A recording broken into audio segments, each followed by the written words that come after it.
Donc j'aimerais aujourd'hui te parler d'un sujet, je pense, qui va t'intéresser, ou en tout cas qui peut intéresser aussi tes enfants. Ce sujet, c'est la question de l'orientation professionnelle justement de tes enfants. Il y a beaucoup d'enfants aujourd'hui qui ne savent pas quoi faire. Et quand on ne sait pas quoi faire, eh bien, on n'est pas vraiment motivé à suivre des études parce qu'on n'a pas vraiment d'objectif. Pour pouvoir réussir quelque chose et pour pouvoir motiver, c'est bien d'avoir un objectif, c'est bien d'avoir un sens, un but à atteindre. Quand on n'a pas de but à atteindre, on ne sait pas vraiment pourquoi on va à l'école, on ne sait pas vraiment pourquoi on fait les choses. Donc ça, c'est vraiment une question qui est importante parce qu'elle va déterminer la réussite scolaire ou non de tes enfants. Et elle va quelque part déterminer leur épanouissement et leur vie future. Donc c'est une question qu'il ne faut pas négliger et c'est une question à laquelle beaucoup de parents en fait ne savent pas comment faire. Et je vais te donner un outil qui est intéressant, qui va pouvoir peut-être t'aider à aider tes enfants à faire le bon choix de carrière. Ce système, en fait, c'est l'ikigai. Si tu réfléchis à l'ikigai, tu vas essayer de trouver une activité professionnelle, un métier, en te basant sur quatre entrées. Je vais t'expliquer un petit peu en quoi ça consiste. Alors l'ikigai repose sur l'idée qu'il faut une harmonie entre 4 domaines, entre 4 clés, entre guillemets, 4 sphères, pour que tu puisses vraiment trouver ta voie professionnelle. La première de ces clés, c'est tout d'abord le talent.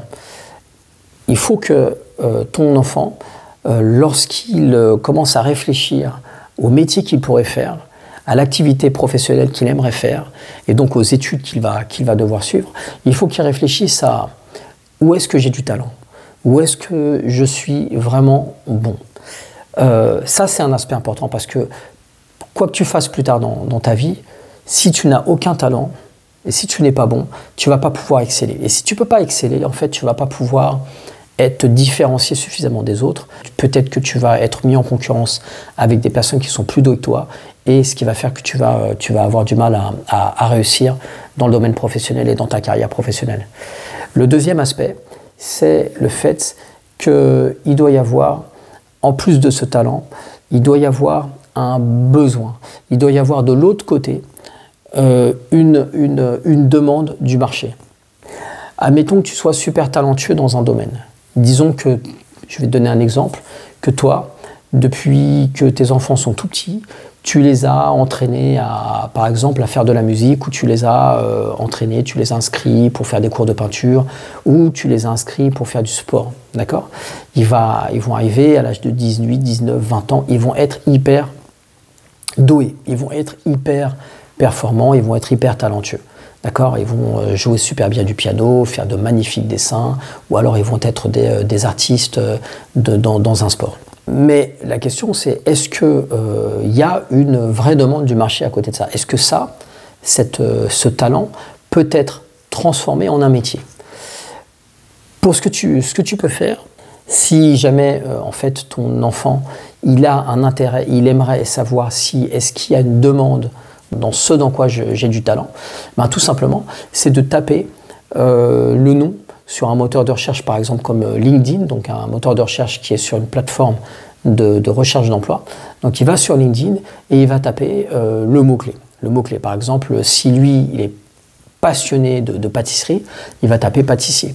S'il est passionné, par exemple, d'informatique ou de programmation, il va taper programmateur.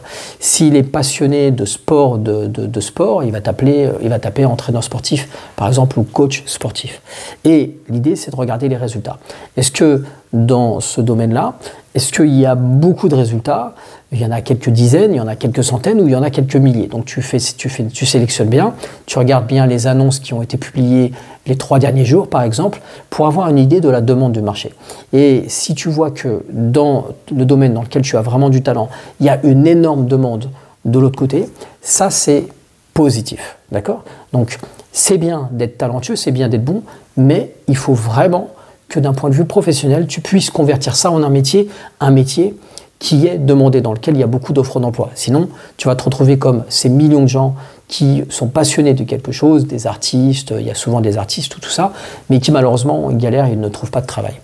Le troisième aspect, c'est le côté plaisir, le côté passion, le côté amour de ce que tu fais. Là encore, je vais repartir l'exemple du sport ou de la musique ou des mathématiques. D'accord. Toi, ton enfant, il a atteint un haut niveau de performance et un haut niveau de technicité dans un domaine. Donc, il est vraiment doué dans ce domaine. Ok.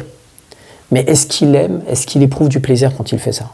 S'il n'éprouve pas de plaisir, en fait, ce qui va se passer, c'est qu'en fait, toi, tu l'as préparé depuis qu'il est enfant. Donc, il est devenu bon, mais il n'a peut-être pas du tout envie d'en faire son métier.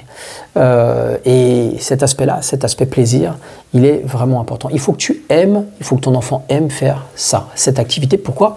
Parce qu'il va la faire pendant 10 ans, 15 ans, 20 ans, 30 ans, 40 ans, peut-être plus. Donc, c'est vraiment important de partir aussi de pas laisser de côté ce côté plaisir, ce côté passion.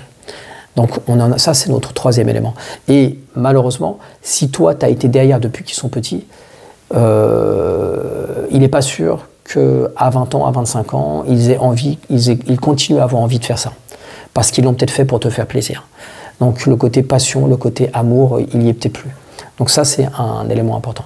Et le quatrième domaine, c'est le fait de pouvoir avoir une rémunération qui est suffisamment importante par rapport à tes besoins, par rapport à tes aspirations.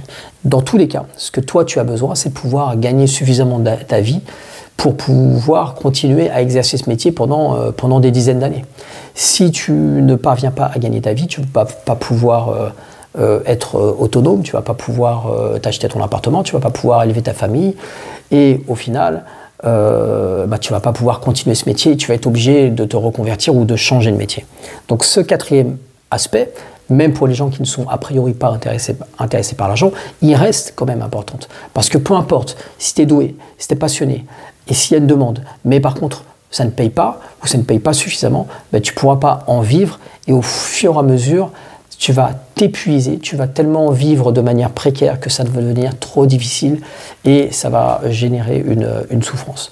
Donc voilà, là, c'est ce qu'on appelle l'ikigai. Quand tu trouves l'équilibre de ces 4 aspects, tu atteins l'ikigai, et du coup, je pense que c'est une bonne clé pour aider tes enfants à trouver leur futur métier, à définir les études qu'ils veulent faire, à trouver les domaines qui peuvent le plus correspondre à leur personnalité. Donc voilà, je te donnerai dans une vidéo un autre système qui te permettra de conseiller tes enfants dans leur orientation, dans leur recherche d'un métier. Mais voilà, ça je pense que c'est une première clé, un premier outil qui est vraiment intéressant. Voilà, je te laisse. Si ça t'intéresse, si ce type de vidéo, d'information t'intéresse, sache que je propose des formations en indépendance, en termes d'indépendance financière, dans le domaine aussi professionnel. Et j'ai une newsletter, ce que j'appelle la newsletter légendaire. Si ça t'intéresse, tu peux t'abonner à cette newsletter en cliquant sur le lien ci-dessous en description. Ciao, à la prochaine.